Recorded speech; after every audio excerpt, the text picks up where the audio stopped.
Hi, it's my future son-in-law's birthday next weekend, and we're just going up to Ballarat this weekend because it was my husband's birthday in the week, and we're just doing something in between. We gave him extra Christmas, so I just wanted to make him something little to take up to have actually for his birthday. And he is a chili lover, and I'm going to show you what I found on Cookie Doo. And it's not that. Okay, so what I want to do first is show you how, well, what I'm doing and why I'm doing it, okay? So I go to my profile, and on my profile, these are my search preferences. Now, you don't have to put, you can just put English in there. You don't have to put the countries in. However, the reason I do that is because then I can have a look at what new collections have arrived, okay?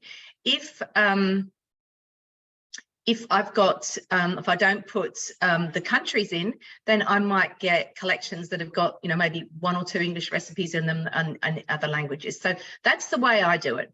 And I'm going to show you how this works. All right. Put chili in because that's what he likes. It actually just gets me through to here. I'm going to get rid of the chili. And instead of recipes, I'm going to look at collections. And here we go. Actually, this one looks pretty amazing too. So this lady apparently was a star baker from the Great British Bake Off, and she's got some amazing looking, look at the cherry pie, looks incredible. Oh yeah, and the salted caramel basque cheesecake, well, I don't think I can go past that one. All right, but we're not here to look at that, we're here to look at chilies. So chili lovers, 16 recipes, and some of these are already on Cookie Doo and some of them new. So these 2 are definitely new. Chili oil, fantastic, you know, for presents. The things I like about some of these is you can make them at home. You don't need to go and buy a plastic, you know, jar or whatever at the supermarket of them. You can reuse your own bottles and jars. So there's a whole collection of different types of chili things. The harissa is amazing. Sambal olek. So I didn't even know I could make that. So I'm actually going to add that to a collection. And in my collections, I'm going to put it down as curry basics there. Okay, cool. Thai red curry paste, all those sorts of things. Okay, now, the other thing I want to show you whilst we're in here, I actually planned to make this yesterday. So if we look at my week, you can't see it. That's what we're having for dinner tonight. But if you look here, we've got 2 options of the view. If I go to this view, it's here from yesterday. So if you've made something you think, God, what was that? I really loved it. I've got to remember what it was. Then you can go back this way. All right. So I can do that. And this is what we're going to do. And we're going to use the cutter. Okay. We're not going to do the whole 25 minutes. I will do the grating and then we'll get it cooking and leave it. And then I'll just finish it off. But that's what we're doing. The Chilli Crunch. So on here, I'm going to my week, and I've actually got it in that view that I showed you. So here we are, the Chilli Crunch. Oops, there we go. Oops, no, I don't want that close. Obviously, got a bit confused there. Chilli Crunch. Here we are. All right, now it says start cooking. Sterilize a glass jar. I had an extra glass jar that I'd sterilised yesterday when I made my black garlic and onion jam. It says place a bowl on the mixing bowl lid. I have actually done all this. I've weighed all these. So they're asking me to weigh these things in. These are just so that they're ready to use with the cutter. 120 the chilies, 20 grams of onions, 15 garlic cloves, 15 grams of ginger. All right. Next, we're going to insert the cutter shaft. So this is the drive shaft for the cutter. It goes over, it only goes in one direction, so it does not work that way around on the blades. You will know when you put it in, whether it's sitting properly or not, okay? Then place the cutting disc with side to the grating face up. Got to put that in too. Now, this is a really, really important thing. I cannot stress this enough because I have been thinking I was going to slice something and I've grated things and that things that really isn't great. So you need to have a check on here. I don't know if you can see, you probably can't see, but there is a thing that says side 2 on there, and it is the slicer. Oh, sorry, the grater. It's the grater. Side 2 is the grater. And for it to grate, it has to go upwards like that in there. Okay. Then we're going to go back to here. Put that in. Place the cutter position. Insert the ginger. Now, the thing with this is I am using frozen ginger, so we'll see how it goes. So it's into the narrow part of the feeder, so I am dropping it in to the narrow part. There's my little bits of ginger there. Okay, insert the pusher, and we're going to grate it thinly. Okay, so just going to take a second.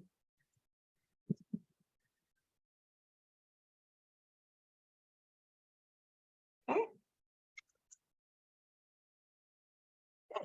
So certainly grated it thinly. There we go on the side. And there's some left, obviously, in the cutter here. So I'm going to pull this out. Didn't work terribly well. I was a bit concerned about that. They do actually say ginger's not the best thing to do. I'm going to put this in again, though. You see I've got some bits, but I think it's also because it's frozen, it's not fresh. So it actually says don't use ginger. So I'm not quite sure why they've done it in this recipe. But the reason they say is because it's so fibrous. If you get that really fresh ginger, I think you'll probably be fine. All right, so I'm just going to give that another go.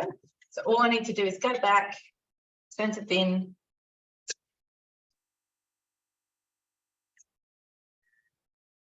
See, there's not much of it. So anyway. Okay, a bit more has come through, but not all of it. So what I can actually do is I can pop this into my Thermomix, take out the bowl, take out the shaft, pop that in there, and I'm actually just going to give it a really quick little chop. And to do that, all I need to do is save my recipe there, and I'm just going to hit this down, and I'm just going to go to speed setting.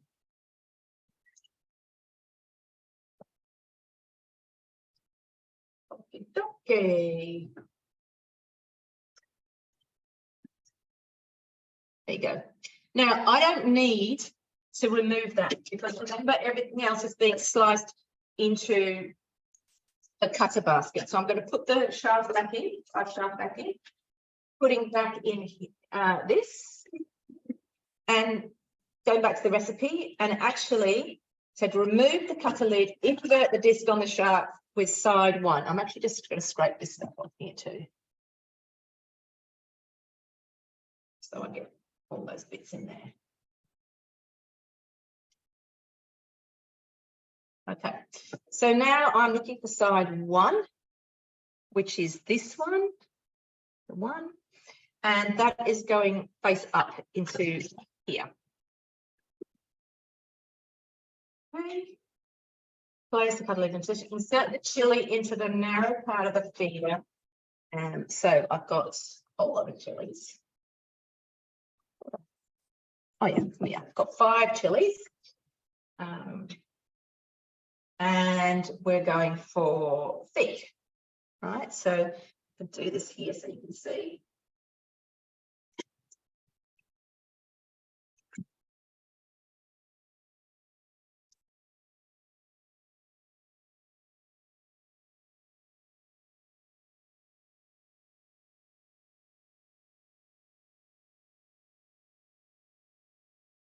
Okay, next.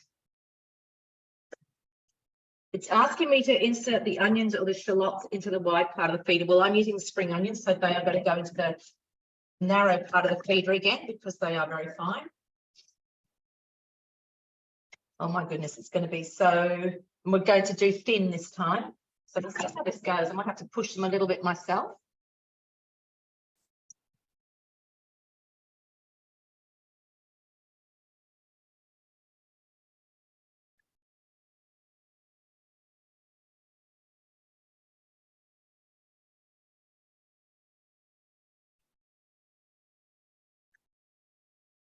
Okay. I'm just going to check that because I can just look at the green bit. So the green bit doesn't work too well, but that's okay. So those little bits can go into my stock. Here we are, we've got chili and everything all. I don't want to get your face too close to that, I can tell you. All right, next, put the garlic in. So again, my garlic is frozen. It says put it into the wide part, but again, I'm going to go small because it is all those little individual cloves. I'll put some in each. And thin slices.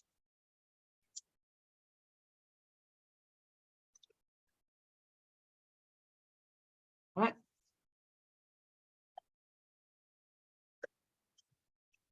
Have a little look at that. Ooh, they are little thin slices. See if I've got anything left in here.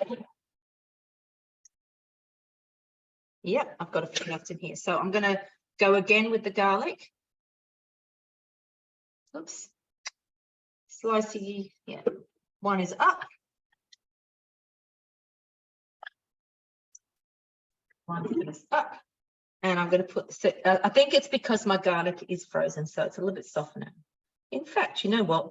You know what I would do? If I was doing this again, I would pop those in. In fact, that's what I'm going to do. I'm not going to slice the ones that didn't slice before. I'm going to pop them in and chop them exactly as I did with the ginger. Now, if you were doing this with fresh, I think it would work a lot better. But because I bulk peel my garlic and freeze it, I have frozen. Also, so I'm going to take the cutter out. I'm going to take, there are some beautiful slices in here there.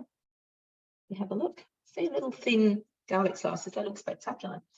Take the shaft of the cutter out. Really, really important. I'm going to put my garlic in, and I'm going to put in those little bits of spring onion that didn't chop before as well. Now, I don't know if you noticed the bowl. It's one of the great bowls. There's a set of 3 in the mix shop, and it's got a non-slip base.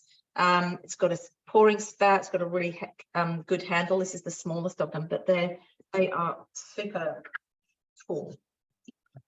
Right. So again, I'm saving my recipe in there, and I'm just going to turn up here to about speed 7. It needs a second. Okay. All right. Yeah. So that's all chopped up there. So I'm just going to scrape that down.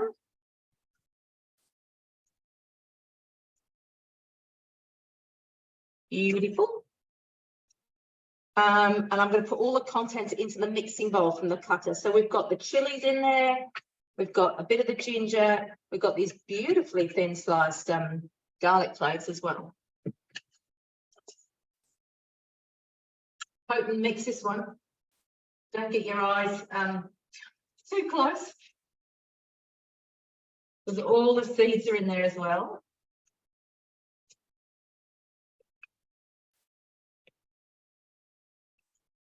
I'll show you what it looks like in the bowl. All right, so that's all that. So there's my garlic, my chili, my ginger.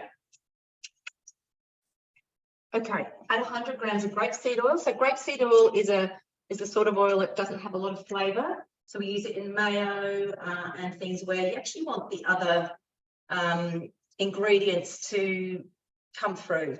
If you've got, a really strong flavoured olive oil or something, all you're going to taste is the olive oil. Okay, I haven't got fish and peppercorns, but I do have normal peppercorns, so I'm just going to guesstimate. So I have a lot. Things he likes the spiciness. Half a star anise. I've got a little mangled star anise here. Half a teaspoon of sea salt. Going in. Distribute evenly over the bottom of the bowl. Yeah. Then we're going to do, it's going to do high heat. It's going to roast all these things. And it's going to cook for 20 minutes. All right. So I'll just get it cooking. Just preview. And then that's all you do after that is transfer it into a jar. So just a really quick reminder of what it was and what it was going to look like. There we go, the Chilli Crunch Thermomix cutter. So I'm excited to actually be able to give this to Oliver for his birthday. Thanks a lot. And